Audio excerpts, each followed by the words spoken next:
2 जून 1984 के दिन इंदिरा गांधी ने रेडियो के जरिए गोल्डन टेम्पल में छिपे आतंकियों से हथियार छोड़ देने की अपील की और 3 जून को ऑपरेशन ब्लू स्टार शुरू कर दिया। 5 जून 1984 यानी वो दिन जब अमृतसर स्थित स्वर्ण मंदिर में चले ऑपरेशन ब्लू स्टार में भिंडरावाले को मार गिराया था। लेकिन ऑपरेशन ब्लू स्टार और भिंडरावाले की कहानी 2 जून और 5 जून के बीच की नहीं, बल्कि इसकी जड़ें बहुत गहराई में हैं।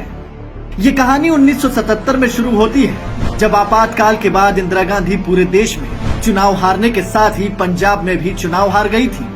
लेकिन गलतियों से सबक न लेते हुए इंदिरा गांधी ने पंजाब में इमरजेंसी से भी बड़ी गलती को अंजाम दिया। जिस समय अकाली दल पंजाब में कांग्रेस का विकल्प बनकर उभर चुका था, तो जवाब में इंदिरा ने ज्ञानी जैल सिंह को पंजाब की कमान दी। जैल सिंह का एकमात्र मकसद शिरोमणि अकाली दल के वर्चस्व को कम करना था। इन सब के बीच जरनैल सिंह भिंडरावाले का उदय हुआ। कांग्रेस की सत्ता की भूख का नतीजा था भिंडरावाले। इंदिरा गांधी किसी दूसरे की सरकार को बर्दाश्त नहीं कर पाती थी, इसलिए उसने पंजाब में प्रकाश सिंह बादल की सरकार को अस्थिर करने के लिए भिंडरावाले को खड़ा किया।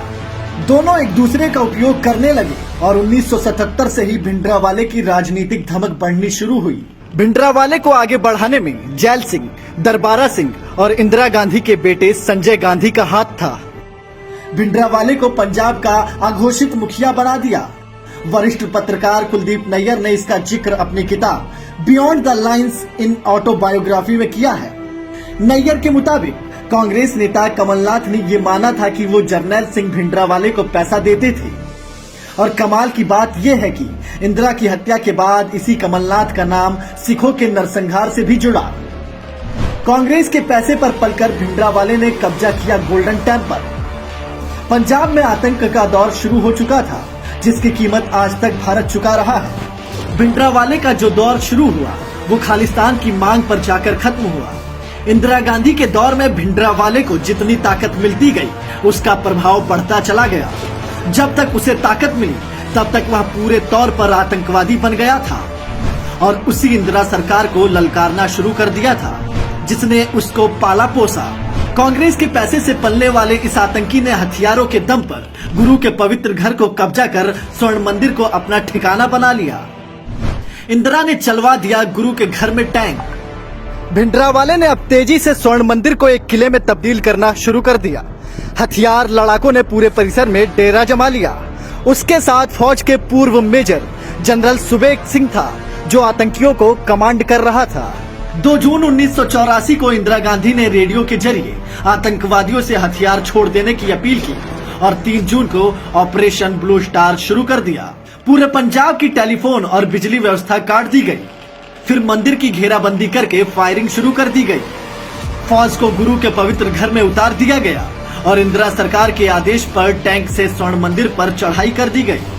सैन्य अभियान में मंदिर को गंभीर नुकसान पहुंचा और तीर्थयात्रियों, आतंकवादियों और सुरक्षा कर्मियों सहित सैकड़ों लोग मारे गए। 5 जून की रात को सेना ने अंतिम और निर्णायक फैसला बोल दिया, जिसमें सुबेग सिंह और भिंडरावाले मारे गए। ऑपरेशन ब्लू स्टार से शुरू हुआ पंजाब में आतंक का दौर। ऑपरेशन ब्लू स्टार में लगभग 200 आतंकी मारे गए और 79 फौजी शहीद हुए। भले ही इंदिरा गांधी ने भिंडरावाले को मार गिराया, पर भिंडरावाले की मौत के बाद भी पंजाब का माहौल शांत नहीं हुआ, बल्कि खालिस्तान की आग और भड़क गई। लेकिन इस पूरे घटनाक्रम ने भारत को वो घाव दिए जो कभी भर नहीं पाए। हजारों लाखों बेगुनाहों ने इंदिरा की तानाशाही सोच की वजह से दर्द झेला और इमरजेंसी से सबक न लेते हुए इंदिरा ने फिर, बल्कि सत्ता की भूख में इंदिरा गांधी ने पूरे पंजाब में खूनी हिंसा का वो दौर शुरू किया, जिसकी आग आज भी सुलग रही है। ऑपरेशन ब्लू स्टार के परिणाम। ब्लू स्टार के समय सेनाध्यक्ष रहे जनरल वैद्य की पुणे में हत्या हो गई। ब्लू स्टार की कमान संभालने वाले कुलदीप सिंह बरार का गला रेत कर इंग्लैंड में हत्या की कोशिश हुई। अनगिनत परिवारों को आतंक का दंश झेलना पड़ा और हजारों बेगुनाहों की जान से इंदिरा गांधी के पंजाब में शासन करने के सपने की कीमत को चुकाया गया। 1984 में ही 31 अक्टूबर को इंदिरा गांधी की हत्या हो गई। दिल्ली और पूरे देश में सिख विरोधी दंगे भड़क गए, लेकिन खालिस्तान की आग से आज तक देश झुलस रहा है। कहा जाता है खालिस्तानी तत्वों का समर्थन लेकर ही केजरी ने पंजाब की सत्ता हासिल की।